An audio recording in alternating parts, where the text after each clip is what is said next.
오늘도 8월 16일 새날을 주신 하나님께 감사드립니다. 우리나라는 전 세계에서 유일하게 분단되어 원수처럼 지내고 있는 나라입니다. 우리 한국만 지금 그렇게 되어 있습니다. 옛날에는 분단되어 있다는 이유로 사회적으로 아픔도 참 많았습니다. 예를 들어서 할아버지가 월북을 했거나 혹은 장남이 데모하다가 잡히면 그 가족들은 군대도 못 가요, 공무원도 못 해요. 제한이 정말로 많았습니다. 아픈 이야기들이지요. 이름하여 지금은 폐지가 된 연좌제라고 합니다.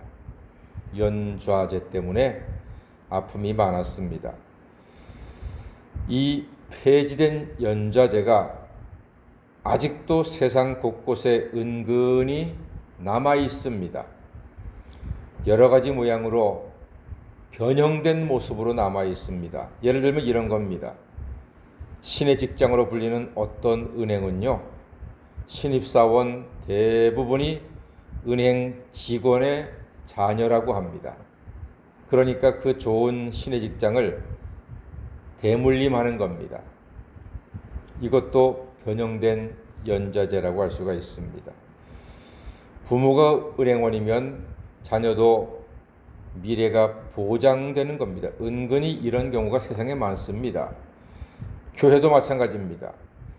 큰 교회의 담임 목사님 청빙은 어떤 교회 목사님 아들이냐, 혹은 어떤 유력한 장로님의 아들이냐, 여기에 따라서 좌지우지되는 경우가 아주 많습니다. 그러니까 세상이 교회를 볼 때 아하, 이거는 정의롭지 못하다, 하나님의 뜻이 과연 거기에 있을까라고 의심하는 경우도 있습니다. 교회에서조차도 이력서에 누구의 아들이다, 어느 교회 누구의 아들이다, 이렇게 쓰는 것이 중요한 요소가 되어 있습니다. 이런 것들도 새로운 영적 연좌제로 불릴 만도 합니다. 마찬가지로 누구의 아들이다 했는데 그 누구가 교회에서 큰 분란을 일으킨 사람이면은 그 자식에게도 영향이 가서 불이익을 당할 수도 있다는 말입니다. 과연 하나님께서는 이러한 긍정적 혹은 부정적인 연좌제, 변형된 연좌제를 어떻게 생각하실까요? 성경은 이스라엘 속담을 하나 우리에게 제시합니다. 2절 말씀이거든요. 에스겔 18장 2절 말씀 다 같이 한번 읽어보겠습니다. 시작. 너희가 이스라엘 땅에 관한 속담에 이르기를 아버지가 신 포도를 먹었으므로 그의 아들의 이가 시다고 함은 어찌 됨이냐. 그렇습니다. 이렇게 말하고 있지요. 아버지가 신 포도를 먹었다고 아들의 이가 시다고 하느냐? 이것은 이스라엘의 연좌제 같은 말씀입니다. 신 포도는 아버지가 먹었는데 아들의 이가 시어요? 어떻게 그럴 수가 있습니까? 아버지가 죄를 지으면 그 아들도 죄값을 치러야 한다는 뜻입니다.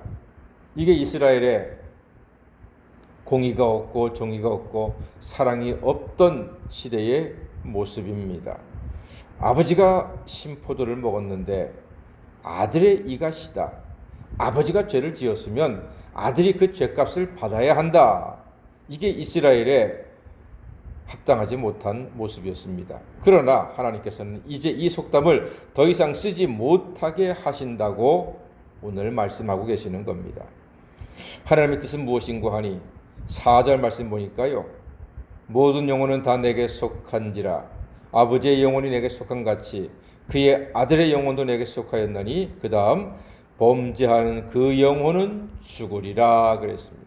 범죄하는 영혼이 죽는 거지 범죄한 영혼의 아들의 영혼이 죽지는 않는다, 그렇게 말씀하시는 겁니다.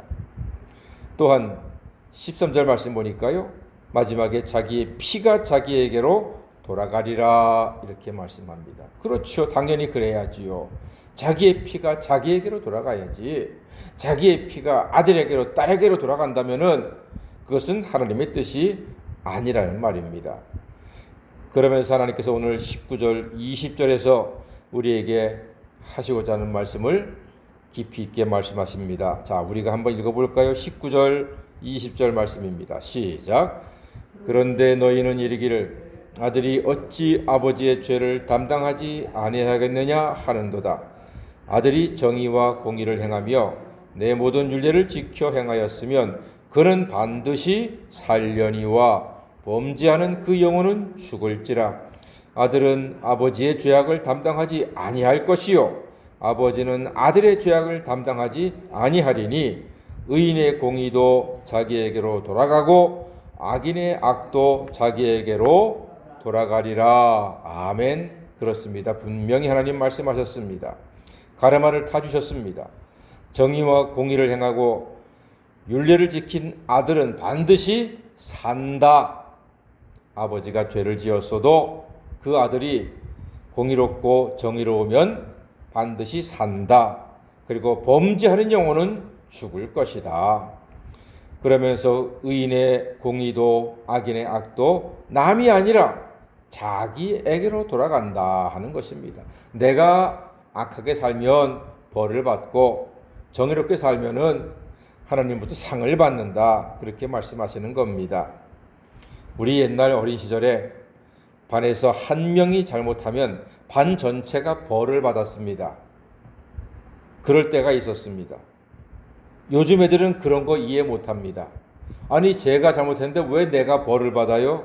요즘 아이들은 절대로 이해하지 못합니다. 그런데 우리는 그렇게 벌을 받고 컸습니다.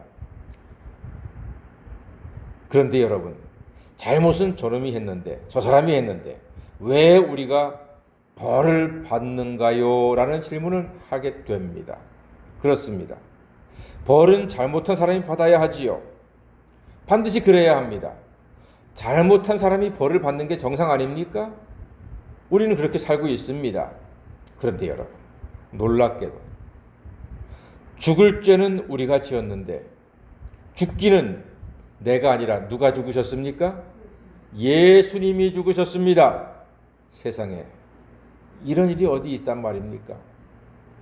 우리는 다른 아이가 잘못해서 내가 벌 받는 것을 도대체 이해를 못하겠는데 정작 내가 죽을 죄를 지었는데 하나님의 독생자 예수가 나를 대신해서 죽으셨다고 하는 이 놀라운 일을 우리가 어떻게 해석을 해야 합니까? 참으로 놀랍고 엄청난 일이 예수님의 십자가에서 일어났습니다. 하나님이 우리를 사랑해서 죽을 죄인 살리시려고 죄 없으신 독생자를 십자가에서 죽게 하신 것입니다.